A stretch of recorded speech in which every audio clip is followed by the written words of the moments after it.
Okay, you guys all set? Some good news is coming for Oregonians on prescription drugs. The Senate Finance Committee, which I chair, is leading the battle to break down the anti-consumer gates at Big Pharma's castle. For decades, Big Pharma has used those gates to protect their incredibly high prices that are 3 times what other countries pay, and to prohibit Medicare from negotiating a better deal for seniors and taxpayers. And with their friends, they've spent millions of dollars on TV ads attacking legislators like me when we say it's possible to get relief to all of these folks trying to afford their medicine while at the same time still encouraging the research that we need. So what I'm going to do before I call up my friends, and I really want to say thanks to our wonderful guests. Pat Hubble, of course, has just been terrific as the owner of the independently operated Brooklyn Pharmacy, where we're here. And Everese Morrow is here, president of the Alliance for Retired Americans. And Tom Archer will be here. He is a type 1 diabetic who's dealing with insulin. And I'll talk about that in a moment. So here... Pat Hubble, the owner of the pharmacy, is right here behind us. Right. Is joining you as well. Right. That's yes. Thank you so much. Glad to have you folks. So here's what's going to be in the deal, everybody. Prohibiting Medicare for negotiating prices has been like a curse, forcing government to negotiate with one hand tied behind its back. I'm pleased to be able to say that now that curse is being lifted, and soon the government will start negotiating to get better prices on the most expensive drugs, cancer drugs, arthritis drugs, anticoagulants. That's number one. Number two, I'm very pleased that something I worked hard on is in the package, which is the anti-price gouging provisions. And they apply to both Medicare and the commercial market. And what this means is there are going to be consequences in 2022, starting in January, if drug companies charge prices higher than the rate of inflation. It's known as the inflation cap, the inflation rebate. Insulin. Insulin is so important to thousands of Oregonians, and negotiation for all insulin products begins in 2023. And Americans with Medicare and with private insurance will have a monthly out-of-pocket cap of $35 for their insulin prescription. The next major change is that there will be an out-of-pocket maximum. This is what's called the catastrophic cap. That's going to be a $2,000 out-of-pocket maximum for seniors, and I'd be willing to tell you press folks that when you talk to the seniors, they'll know a lot of people who spend a lot more than $2,000 on medicine. And finally, we're taking on the middlemen, what are called the drug pricing middlemen, pharmaceutical benefit managers. They're going to get a smaller cut of a drug's cost due to the anti-pricing drug provisions.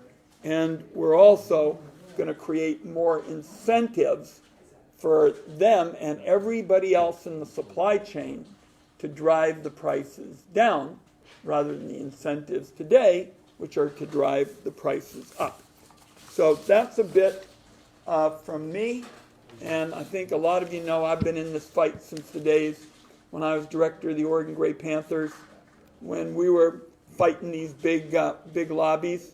And today, the importance of today is we are breaking down the anti-consumer gates that Big Pharma has used to push these staggeringly high prices on Oregonians and Americans, where we pay 3 times what the rest of the world does, to prohibit negotiation and to price gouge with impunity. Those anti-consumer gates at Big Pharma are coming down. So, Ms. Morrow, why don't we go with you? And we're glad that you're here.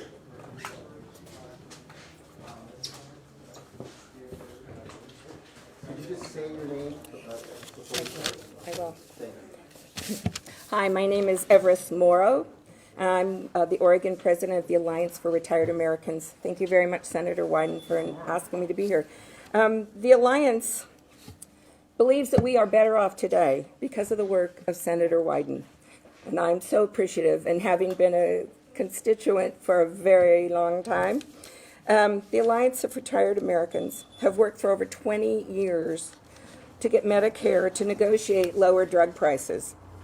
Today, within our reach, as he said, insulin would be capped at $35, annual out-of-pocket drug spending for Medicare recipients would be capped at $2,000 a year. And if you look at your plan, you know that's a lot lower than what today is the expectation.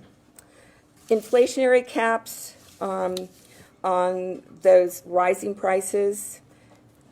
Vaccinations would be covered, like shingles for us old folks. So I just want to say how much we thank Senator Wyden for the work he's done for Oregon and for all Medicare recipients across this country. And we really urge Congress to pass both the bipartisan infrastructure bill and the Build Back Better Act as soon as possible, and to begin to deliver on the promises made to seniors. There's still much work to do to ensure that seniors can afford the drugs they need.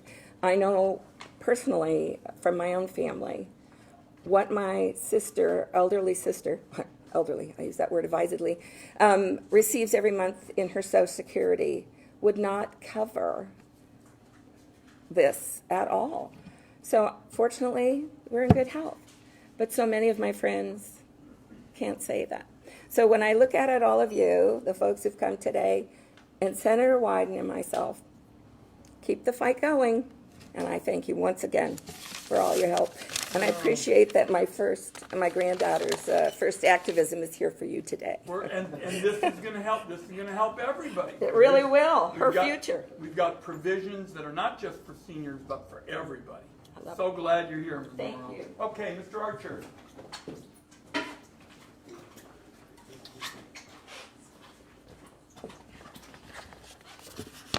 You could just say your name also. Sure. Thank you. Good morning. My name is Tom Archer. I'm a retired math teacher. I've been a type 1 insulin-dependent diabetic for over 60 years.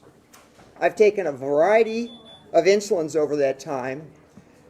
Fortunately, by the late 80s, recombinant DNA insulin was produced in the lab. And I use that exact same type today. The production methods have not changed. The costs should not have gone up much at all. It's sort of like sourdough bread. You get a starter, you throw some stuff in. If you need more, you create a second vat. And it was a great advance because insulin wasn't available to everyone because of the shortages. It came from beef and pork slaughter and was manufactured. But the cost of that insulin in the late 80s for a 10 milliliter vial was less than $20. It lasted about a month. Today, that exact same amount, that 10 milliliter vial, costs north of $300. You can imagine this has a devastating effect on a personal budget. Right? This will be a great step forward to reducing those extraordinary costs to individuals like me. And I know there are a lot of diabetics. I'm just one. And there are many, many that face this every day. And I love the way the Democrats are fighting for people like me who are diabetic. I gotta believe there are a few diabetics that have Republican representatives and senators. Why aren't they fighting for this? This is a no-brainer. I love the Democrats are trying to get it done with very narrow majorities. Thank you so much, Senator.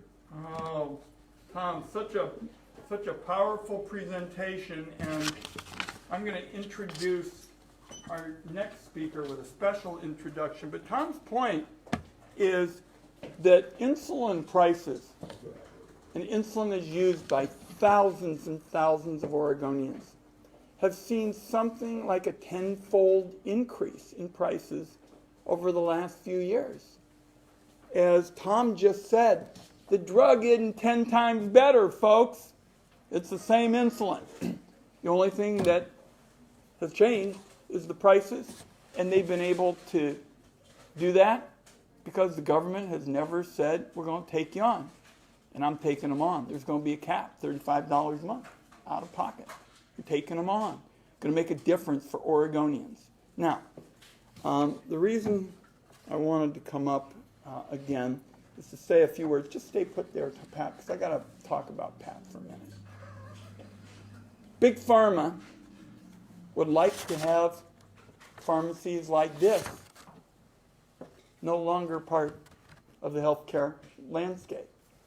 They and all the people in the supply chain have been pushing and pushing and pushing to push extra fees and charges on people like Pat. And I think you know that I opened an investigation recently into these anti-pharmacy practices. You know, Bimart and all these places closing all over Oregon. We've got a lot of those pharmacies. So what you're looking at is, in my view, what really is the best of Oregon: a small, independently owned business, somebody who just says, I want to do right for my community, even when he's up against big odds, where all these people in the supply chain are trying to push extra costs on him. Look at, he knows, he'll tell you about it, push extra costs on him when he's trying to serve the community. So if we could, just as we introduced Pat Hubble, the owner of this independent pharmacy. Folks, this is Oregon at its best. Pat Hubble. Big round of applause. Thank you, Senator Wyden. Thanks, Brandon. So, as an independent pharmacy owner, it is a daily struggle.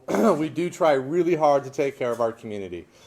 We do feel we provide services to our community that other bigger pharmacies may not be able to do. We're very proud of that. We work really hard. My staff works really hard to take care of our community. We are part of our community, and to stay with our community and to be in our community, we do need Senator's fight. These are things that have gone unnoticed and untouched and unbattled for many years. So I do appreciate everything Senator has spearheaded in this situation, and we do appreciate everything there. So as to as to the proposal that the Senator has given us with the Medicare D plans, we do appreciate that, because I have no vested interest or have more money in my pocket because we have higher priced medicine. I can tell you that right now. It's actually something that's harder for me to do, to purchase these high priced medicines. So it's very important that we all understand that it is something on the larger scale than what we're doing here. So we do appreciate that, Senator. Thank you so much. All right. Thank you, Pat. Let's throw it open to questions for me or any of our guests. We'll probably go to the microphone.